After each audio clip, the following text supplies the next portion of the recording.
It was a crisp October morning in 2024 when my wife, Sarah, and I pulled into the driveway of our new home in Pinewood Estates, a postcard-perfect suburb in Colorado Springs.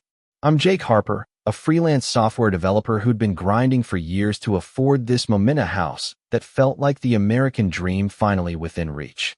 Sarah, a former Army intelligence officer who served in Iraq, was unloading boxes with the kind of care that only comes from someone who knows the weight of memories.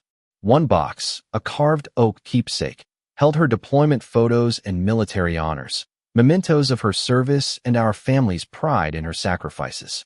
My dad, a Gulf War vet who passed when I was a kid, had instilled in me a deep respect for what those items meant. That box wasn't just stuff, it was legacy. We were 3 hours into unpacking, sweating, and laughing when a woman appeared like she'd stepped out of a corporate training video gone wrong. Clipboard in hand, hair sculpted into a helmet of perfection, she introduced herself as Linda Voss, HOA president and apparent ruler of Pinewood Estates. "You're in violation," she barked, her voice sharp enough to cut glass. I blinked, still clutching a box of kitchenware, wondering if I'd missed a memo. Moving trucks can't block the street for more than 4 hours, and those boxes on your lawn are an eyesore. I glanced at my watch, barely noon, and thought, "Lady, I haven't even found my coffee pot yet." But then her eyes landed on Sarah's oak box, the one with her Iraq service medals. Her face froze, her mug of tea trembling mid-sip. "Iraq veterans, huh?" she said, her voice cracking oddly on Iraq. She recovered quickly, tossing out, "My late husband was a colonel, 3 tours in Iraq, Silver Star recipient." Something about her tone felt rehearsed, like she was reciting lines from a script she hadn't fully memorized. I mentioned my dad's Gulf War service, hoping to find common ground, but her response was bizarre. "Your father's Bronze Star from Iraq must mean a lot," she said, her eyes darting nervously. I corrected her Gulf War, not Iraq, and the flash of panic on her face was my first clue something was seriously off. That's when Tom Bennett, our 70-year-old neighbor and a retired fraud investigator, shuffled over with a stack of papers. "Welcome to the neighborhood, Jake," he said, his voice warm, but his eyes serious. "I hate to dump this on you day one, but I've been looking at some HOA records." He handed me bank statements showing $20,000 raised for a Colonel Voss Memorial Park 3 years ago. Except the expenses listed were for personal stuff, home renovations, luxury spa trips, even a designer handbag. "I've seen this before," Tom said. "Classic embezzlement. And where's this memorial park? All I see is Linda's fancy garden." Linda's face went from smug to spooked, but she deflected like a pro, claiming Tom was a bitter old man stirring trouble and that the memorial was still in planning. Then she slapped me with a $150 fine for aesthetic disruptions. I hadn't even unpacked my socks, and I was already in the hole. That night, I couldn't sleep. Linda's reaction to Sarah's medals wasn't about HOA rules, it was personal, like she was terrified of what those photos might reveal. My gut told me we were dealing with more than a nosy neighbor. The next morning, my phone buzzed with the kind of call that makes your stomach lurch. My biggest client, a nonprofit for veterans, dropped a bombshell. Someone claiming to be my neighbor had called, accusing me of domestic violence and unstable behavior. They were pulling my $12,000 contract to protect their reputation. I stood there, coffee mug shattered on the floor, realizing Linda wasn't just petty, she was out to destroy us. But growing up with a single mom after dad died taught me to fight smart.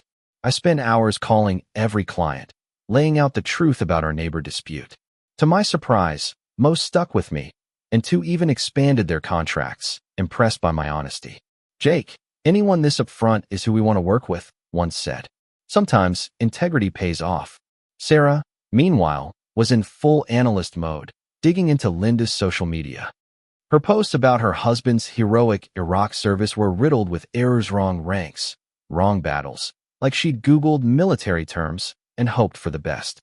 Tom dropped by with more damning evidence. $40,000 in questionable HOA expenses, including fake landscaping contracts and inflated fees. "This is systematic fraud," he said, spreading bank records across our table. "And her widow benefits? I'm betting those are fake too." Sarah's research confirmed it. Linda's husband was a corporal, not a colonel, and died in a stateside accident, not combat. She'd been milking federal benefits for years, exploiting a lie about a war hero. Things escalated fast. Linda started patrolling our street, snapping photos of our house, filing baseless city complaints. She called my clients again, this time alleging drug use and financial instability. Most saw through her lies, but the emotional toll was brutal. Then, at 2 a.m., our new security cameras caught her sneaking into our yard with bolt cutters, slicing our sprinkler lines. It was deliberate sabotage, and I had it all on tape. I called the police, and Officer Daniels, a no-nonsense cop, reviewed the footage. "This is felony property damage," he said. "Repair costs over $500, and she's in serious trouble." For the first time, this wasn't just a neighbor spat, it was a criminal case. But Linda's desperation hit a new low. She called 911, claiming Sarah was committing stolen valor by displaying fake military items. I recorded her rant from our porch, her voice dripping with fake outrage. "I'm a military widow. My husband died in Iraq, and I know what real veterans look like." The irony was staggering. She was accusing Sarah, a decorated veteran, of her own crimes. When Sheriff Carter arrived, I was sweating bullets. But Sarah stepped out with her military ID and deployment records, her posture pure soldier. Carter's eyes widened. "Sergeant Miller from Baghdad?" he asked, using her maiden name. "We worked financial crimes together." He saluted her, crisp and respectful, and I swear I heard Linda choke from across the street. "Ma'am." Carter turned to Linda, his tone ice cold. "Filing false reports is a crime. You're looking at fines and possible jail time." He wrote her a citation as neighbors gathered, drawn by the flashing lights. Tom seized the moment, handing Carter his fraud evidence. Linda's smug grin vanished as the sheriff warned her about abuse of emergency services, 3 false calls in a month, all targeting us. The footage of Carter saluting Sarah while citing Linda went viral, racking up 600,000 views overnight. Neighbors rallied around us, apologizing for staying silent under Linda's reign. One, Mrs. Larson, teared up, "My son served in Afghanistan. I'm so sorry you went through this." The story exploded. Local news ran a segment on HOA corruption exposed, and Tom organized a community meeting. He laid out $40,000 in embezzlement, fake vendors, personal purchases, all while Linda claimed widow benefits for a combat death that never happened. Sarah shared military records proving Linda's husband never left the U.S. The room was stunned. "We trusted her with our grief," one neighbor whispered. Federal agents got involved, seizing Linda's computers and records. They uncovered $30,000 in fraudulent benefits, plus mail fraud and tax evasion. Her house and car were sold to cover restitution. My business, meanwhile, soared. Clients loved our stand against corruption. 6 months later, a cryptic letter arrived in Linda's handwriting. "You don't know what you've done." We feared more threats, but the FBI clarified it was from a confession she'd drafted, admitting she dishonored her husband's real service with lies for profit. Linda faced 18 months probation, $40,000 in restitution, and 200 hours of community service with veterans groups. The feds were still building their case, but her benefits were gone, her reputation ruined. Pinewood Estates transformed. Tom became HOA treasurer, installing transparent accounting. We built a real veterans memorial, honoring truthful service, including Linda's husband's. At a neighborhood barbecue, Sarah's oak box sat proudly on our table, surrounded by veterans and neighbors who'd fought for justice. We'd turned a bully's lies into a community's truth. But here's what keeps me up at night. What did Linda's letter really mean? Was there another secret we missed? Was she working alone?